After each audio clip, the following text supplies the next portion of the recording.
এই মুহূর্তে বাংলা সিরিয়ালের সবচেয়ে জনপ্রিয় নায়িকাদের মধ্যে একজন হলেন অভিনেত্রী হিয়া মুখার্জি, মানে দর্শকদের প্রিয় গীতা। গীতা এলএলবি ধারাবাহিকে গীতা চরিত্রে অভিনয়ের মাধ্যমে দর্শকদের মন জয় করেছেন এই অভিনেত্রী। গীতা এলএলবি ধারাবাহিকটি কিন্তু প্রতি সপ্তাহে দুর্দান্ত টিআরপি দিচ্ছে। এবার হঠাৎ করে এই ধারাবাহিকে দর্শকদের জন্য খুবই বড় দুঃখের খবর সামনে এলো। এবার একটা বড় দুর্ঘটনা ঘটে গেল অভিনেত্রী হিয়া মুখার্জির সঙ্গে। দুর্ঘটনায় গুরুতর আহত হলেন অভিনেত্রী।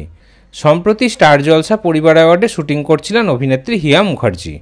একটি ডান্স পারফর্ম করছিলেন তিনি, আর সেই ডান্স পারফর্ম করতে গিয়ে পায়ে গুরুতর চোট পান তিনি। অভিনেত্রী তার ইনস্টাগ্রাম প্রোফাইলে একটি ভিডিও পোস্ট করে সেই বিষয়ে জানিয়েছেন। পায়ের চোট দেখে বোঝাই যাচ্ছে যে পায়ের অবস্থা কিন্তু খুবই খারাপ। পা পুরো ফুলে গেছে এবং কালশিটে পড়ে গেছে। এই মুহূর্তে হাঁটতে পারছেন না অভিনেত্রী, সেই জন্য হুইল চেয়ার ব্যবহার করতে হচ্ছে। সেই কারণেই হয়তো কয়েকদিন ধারাবাহিকে শুটিং করতেও অসুবিধা হবে। আমরা সবাই কামনা করি যে অভিনেত্রীর পা যেন তাড়াতাড়ি ঠিক হয়ে যায়। বাংলা সিরিয়ালের এই ধরনের নতুন নতুন খবর পেতে চ্যানেলটি কিন্তু এক্ষুনি সাবস্ক্রাইব করে নিন।